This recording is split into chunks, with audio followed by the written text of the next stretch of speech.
Hi friends, welcome to my channel AM in Fly in Physics. Make your path easy. Sir பிசிக்ஸில் ஒவ்வொரு டாப்பிக்கும் நாம் எதுக்காக படிக்கிறோம் அது எங்கே யூஸ் ஆகுது அப்படின்னு அதோடைய அப்ளிகேஷனோட சேர்ந்து நடத்தினா இன்னும் எங்களுக்கு நல்லா புரியுமேங்க சார். எஸ் சார், அஸ்வின் சொன்ன மாதிரிங்க சார். அப்ளிகேஷன் மட்டும் இல்லைங்க சார், அந்த டெரிவேஷன்லாம் எப்படி ஈஸியாக டெரிவ் பண்ணுறது, அதை எப்படி ஈஸியாக ஞாபகம் வச்சுக்கிறதுன்னு சொன்னீங்கன்னா கொஞ்சம் ஹெல்ப்ஃபுல்லாக இருக்கும். அப்ளிகேஷனும் அந்த டெரிவேஷன் எப்படி ஈஸியாக ஞாபகம் வச்சுக்கிறது அப்படிங்கிறதையும் அதோடு சேர்ந்த கணக்குகளையும் இந்த வீடியோவில் சார் தெளிவாக எக்ஸ்பிளைன் பண்ணியிருக்காரு. அதை கொஞ்சம் பார்த்து தெரிஞ்சுக்கோங்க. Okay sir. தேங்க்யூ சார், கண்டிப்பாக பார்க்குறோம் சார். தொடர் மற்றும் பக்க இணைப்பு. அன்றாட வாழ்க்கையில் இவ்வகை இணைப்புகள் எங்கெல்லாம் காணப்படுகிறது என்பதனை இப்படங்கள் தெளிவாக நமக்கு விளக்குகின்றன. முதல் படம் தொடர் இணைப்பையும் இரண்டாவது படம் பக்க இணைப்பையும் காட்டுகிறது. அன்றாட வாழ்வில் தொடர் இணைப்பு மற்றும் பக்க இணைப்பினை சூழலுக்கு ஏற்றவாறு எவ்வாறு பயன்படுத்துகின்றோம் என்பதனை இங்கே காண்போம். உதாரணமாக ஒரு பாம்பு ஒன்று நமக்கு முன்பாக வருவதாக எடுத்துக்கொள்வோம். அப்பொழுது அதனிடமிருந்து நம்மளை காப்பாற்றிக் கொள்ள ஒன்று அதனை அடிக்க வேண்டும் அல்லது அதனை விரட்ட வேண்டும். அதற்காக என்னிடம் உள்ள இந்த பிவிசி பைப்புகளை பாருங்கள், வலிமையினை பெறுவதற்காக பக்க இணைப்பில் இணைத்துக் கொண்டு இவ்வாறு அந்த செயலினை செய்து முடிக்கின்றேன். மேலும் மற்றொரு சூழலில் மரத்தின் மேல் உள்ள ஒரு பழத்தினை பறிக்க வேண்டும். அப்பொழுது எனக்கு வலிமையான பிவிசி பைப்பினை விட நீளமான பிவிசி பைப் தேவைப்படுகிறது. எனவே நான் அதனை ஒன்றன் பின் ஒன்றாக இவ்வாறு தொடர் இணைப்பில் இணைத்துக் கொண்டு நான் அந்த பழத்தினை எளிதாக பறித்து விடுகின்றேன். எனவே சூழலுக்கு ஏற்றவாறு நாம் இந்த பிவிசி பைப்பினை ஒன்று பக்க இணைப்பாகவோ அல்லது தொடர் இணைப்பாகவோ அன்றாட வாழ்க்கையில் நாம் பயன்படுத்துகின்றோம். இதனை நாம் தெளிவாக புரிந்து கொண்டோமே ஆனால் நாம் மின்தடைகளையும் எவ்வாறு தொடர் இணைப்பிலும் பக்க இணைப்பிலும் இணைப்பது என்பதை தெளிவாக தெரிந்து கொள்ளலாம். தற்பொழுது மின்தடையை பற்றி பார்ப்போம். எனக்கு ஒரு எலக்ட்ரானிக் கருவி செய்ய ஒரு 5 கிலோ ஓம் மற்றும் 20 கிலோ ஓம் மின்தடை வேண்டும். நான் உடனே கடைக்கு சென்று கடைக்காரரிடம் 5 கிலோ ஓம் மற்றும் 20 கிலோ ஓம் மின்தடையை கேட்டதற்கு எங்களிடம் அந்த மின்தடை இல்லை, இது எங்கும் கிடைக்காது, எனவே வேண்டுமானால் நீங்கள் 10 கிலோ ஓம் மின்தடையை தேவையான அளவுக்கு வாங்கிக் கொள்ளுங்கள் என கூறிவிட்டார். தற்பொழுது இந்த பிரச்சனைக்கான தீர்வினை காண்பதற்கு முன்பாக இதற்கான சமன்பாடுகளை நான் முதலில் தெரிந்து கொள்ள வேண்டுமே அல்லவா? எனவே முதலில் சமன்பாடை பார்த்துவிட்டு பின்னர் நாம் இந்த கணக்கிற்கு வருவோம். தொடர் மற்றும் பக்க இணைப்பில் மின்தடையின் தொகுபயன் மின்தடையை கண்டுபிடிப்பதற்காக 3 கீவேர்டுகளை நாம் பயன்படுத்துவோம். கீவேர்டுகள் என்பது இதற்கான சமன்பாட்டினை எவ்வாறு எளிதாக தயாரிப்பது, மீண்டும் அதனை எவ்வாறு அதிக கவனத்துடன் ஞாபகம் வைத்துக்கொண்டு மிக அதிக மதிப்பெண்ணை பெறலாம் என்பதற்கு உதவக்கூடியதாகும். முதலில் ஒன்று ஓம்ஸ் லா. இப்போ ஓம் விதி என்பது நம்ம அனைவருக்கும் தெரியும். அதற்கான சமன்பாடு V is equal to I into R. Sir, இதையும் என்னால் ஞாபகம் வைத்துக் கொள்ள முடியவில்லை என்றால் நாம் இதற்கும் ஒரு நியூமானிக்ஸ் பயன்படுத்தலாம். இப்ப பாருங்க, I into R is equal to V ன்னு சொல்லலாம். இப்ப இதுல ஐயர் I into R, இந்த கோவில்ல பூஜை பண்ணக்கூடியவங்க எல்லாம் பாத்தீங்கன்னா ரொம்ப ஆச்சாரமா இருக்கக்கூடியவங்க. அவங்க வெஜிடேரியன் ஃபுட் தான் சாப்பிடுவாங்க. அப்ப ஞாபகம் வச்சுக்க முடியுமா? I into R is equal to V ன்னு ஞாபகம் வச்சுக்கலாம். சரிங்களா? அடுத்து ரெண்டாவது கீவேர்டு வந்து பாத்தீங்க அப்படின்னா பிவிசி. பிவிசி பைப்பு தான், வேற ஒண்ணும் கிடையாது. கெமிஸ்ட்ரியில பாலிவினைல் குளோரைன் சொல்லுவாங்க, நமக்கு அது வேண்டாம், இது பிவிசி பைப்புன்னு எடுத்துக்கலாம். அப்ப பேரலல் கனெக்ஷன்ல வோல்டேஜ் வந்து கான்ஸ்டன்ட். இங்க எது பேரலல் கனெக்ஷன்? இப்ப இதுதானே பேரலல் கனெக்ஷன். இந்த பேரலல் கனெக்ஷன்ல நமக்கு வந்து என்ன கொடுத்திருக்காங்க? வோல்டேஜ் வந்து கான்ஸ்டன்ட் அப்படின்னு எடுத்துக்கிறதுக்காக தான் இந்த கீவேர்டை நம்ம பயன்படுத்துறோம்.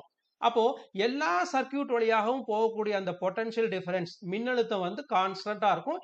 எல்லாத்துலயும் V தான், மாறவே மாறாது. அதே போல இப்ப நம்ம தேர்ட் கீவேர்டை யூஸ் பண்ணுவோம். இப்ப பேரலல் கனெக்ஷனை பத்தி பார்த்துட்டோம். அடுத்து சீரியஸ் கனெக்ஷனை பத்தி பார்க்க போறோம். சீரியஸ் கனெக்ஷன்ல என்ன கான்ஸ்டன்டா இருக்க முடியும்? இங்க பாருங்க, 3 குவாண்டிட்டி தானே இருக்கு. ஒன்னு V ஆல்ரெடி பார்த்துட்டோம், R ஆல்ரெடி கொடுத்தாச்சு. இப்ப மூணாவதா இருக்கக்கூடிய குவாண்டிட்டி I. அப்ப இந்த சீரியஸ் கனெக்ஷன்ல நமக்கு வந்து I வந்து கான்ஸ்டன்ட். அப்ப சீரியஸ் சர்க்கியூட் எது? இதான் நமக்கு அந்த சீரியஸ் சர்க்கியூட். இந்த சீரியஸ் சர்க்கியூட் தொடர் இணைப்புல வந்து பாத்தீங்க அப்படின்னா I வந்து மாறிலி, கான்ஸ்டன்ட் அப்படின்னா மாறிலி. சரிங்களா? அப்ப இதுல எல்லா சர்க்கியூட் வழியாவும் போகக்கூடிய கரண்ட் வந்து எல்லாமே I தான். இங்க I1 I2 I3ன்னு வரக்கூடாது. சரிங்களா? இங்க எல்லாமே வந்து I தான். இப்போ எதெல்லாம் மாறிலி அப்படிங்கிறத பார்த்துட்டோம். இப்போ பாத்தீங்கன்னா இதுல வந்து v வந்து கான்ஸ்டன்ட் சொல்லியாச்சு. அப்ப ரிமைனிங் என்ன இருக்கு? r இருக்கு, v இருக்கு. ரிமைனிங் என்னது? i தானே. அப்ப இங்க i என்ன ஆகும்? மாறுமா மாறாதா? கண்டிப்பா மாறும். இங்க i1, இதுல போகக்கூடியது i2, இதுல போகக்கூடியது i3. சரி, அடுத்தது வந்து தொடர் இணைப்புக்கு வருவோமா? இந்த சீரிஸ் கனெக்ஷன்ல பாருங்க. இப்போ r இருக்கு, இங்க i வந்து கான்ஸ்டன்ட் சொல்லியாச்சு. ரிமைனிங் குவாண்டிட்டி என்ன? v தானே. அப்ப கண்டிப்பா இங்க v என்ன ஆகும்? மாறும். v1, இது v2, இது v3.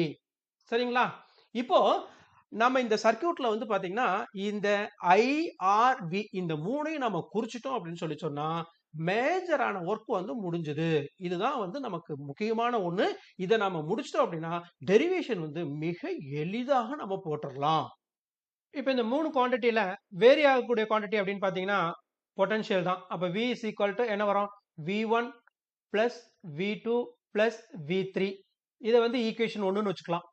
அதே போல இங்க மூணு குவாண்டிட்டியில வேரி ஆகிறது கரண்ட் தான். அப்போ I is equal to I1 plus I2 plus I3. இதை நாம ஈக்குவேஷன் இங்க 1ன்னு வச்சுப்போம். இப்போ இங்க ஓம்ஸ் லா நம்ம அப்ளை பண்ண போறோம். பாருங்க, V is equal to I into R.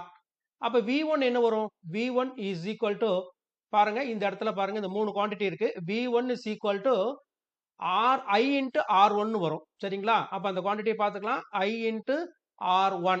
அதே போல V2 வேணும். V2 ல பாருங்க இந்த மூணு குவாண்டிட்டி பாருங்க. V2 is equal to I into R2. அதே போல V3 is equal to I into R3. இதை வந்து ஈக்குவேஷன் 2ன்னு வச்சுக்கோங்க. இது ஈக்குவேஷன் 2. அதே போல இங்க பார்த்தோம் அப்படின்னு சொல்லி பாத்தீங்கன்னா நமக்கு ஓம்ஸ் லா தெரியும். V is equal to I into R. ஆனா நமக்கு என்ன கொடுத்திருக்காங்க அப்படின்னு பாத்தீங்கன்னா I தான் கேட்டிருக்காங்க. அப்ப என்ன பண்ணலாம்? I is equal to இந்த சைடு நம்ம கொண்டு போய்க்கலாம் V by R. சரிங்களா? அப்ப அதே போல I1 கண்டுபிடிக்கணும். I1 கண்டுபிடிக்கிறதுக்கு என்ன பண்ணணும் அப்படின்னா இந்த ஃபர்ஸ்ட் சர்க்யூட்டை பாருங்க. இந்த ஃபர்ஸ்ட் சர்க்யூட்டை பாருங்க. இதுல பாருங்க என்னென்ன இருக்கு பாருங்க. பாருங்க I1 இருக்கு, R1 V தான் இருக்கு. அப்ப இதே ஃபார்முலா நம்ம எழுதணும் அப்படின்னா V divided by R1 அப்படின்னு நமக்கு கிடைச்சிரும். அதே போல I2 is equal to V divided by R2. அதே போல I3 is equal to V divided by R3. இதை வந்து ஈக்குவேஷன் 2ன்னு வச்சுக்கலாம். இப்போ ரெண்டாவது ஈக்குவேஷனை கொண்டு நம்ம ஃபர்ஸ்ட் ஈக்குவேஷன் சப்ஸ்டிட்யூட் பண்ணா நமக்கு தேவையான ஆன்சர் கிடைச்சிருது. அப்போ பாருங்க, V க்கு பதிலா I into R, V1 க்கு பதிலா I into R1. அதே போல இந்த V2 க்கு பதிலா பாருங்க I into R2. அதே போல இந்த V3 க்கு பதிலா பாருங்க இங்க பாருங்க I into R3. இப்போ இந்த ஈக்குவேஷன்ஸ்ல வந்து நமக்கு I காமனா இருக்கு. சரிங்களா? அதனால I வந்து இந்த ஈக்குவேஷன்ல இருந்து வெளியே எடுத்துருவோம். இந்த பக்கம் இருந்து I வந்து நம்ம வெளியே எடுத்துருவோம். அப்போ I is equal to R1 plus R2 plus R3. சரிங்களா?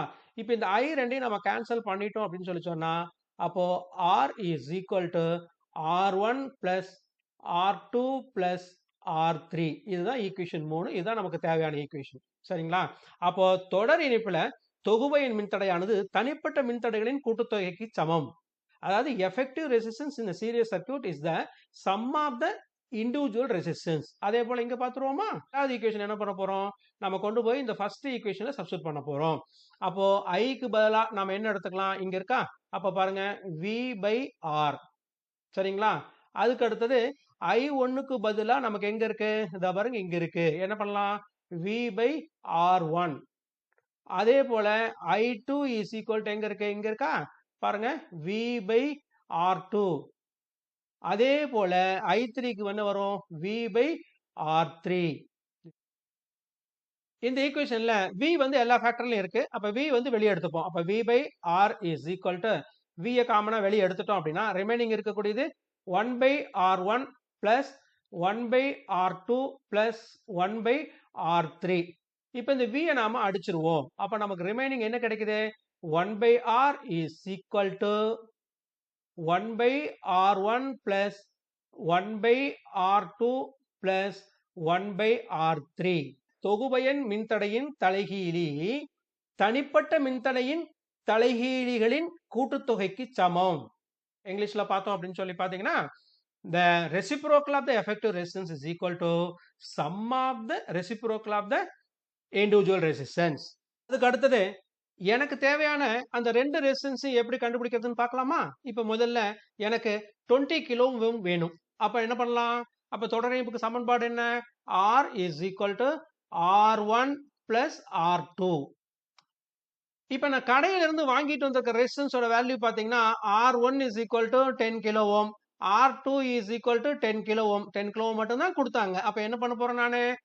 R is equal to 10 plus 10 is equal to எனக்கு 20 கிலோ ஓம் கிடைச்சாச்சு.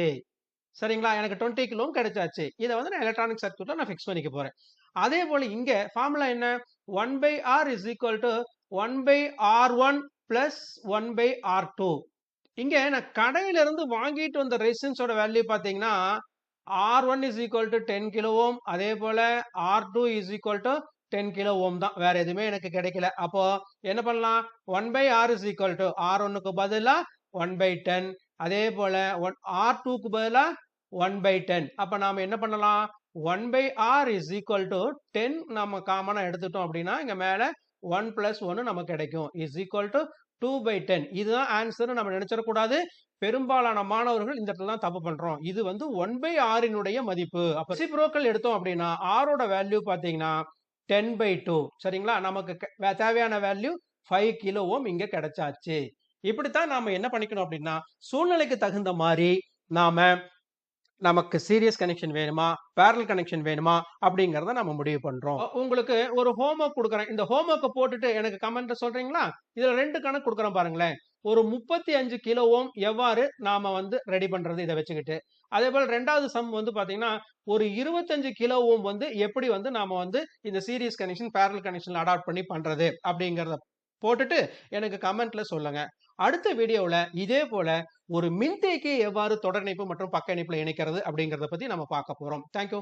இந்த வீடியோ உங்களுக்கு பிடிச்சிருந்ததுன்னா லைக் பண்ணுங்க, சப்ஸ்கிரைப் பண்ணுங்க, உங்க ஃப்ரெண்ட்ஸுகளுக்கு ஷேர் பண்ணுங்க. Thank you for watching this video. See you in the next video. Thank you.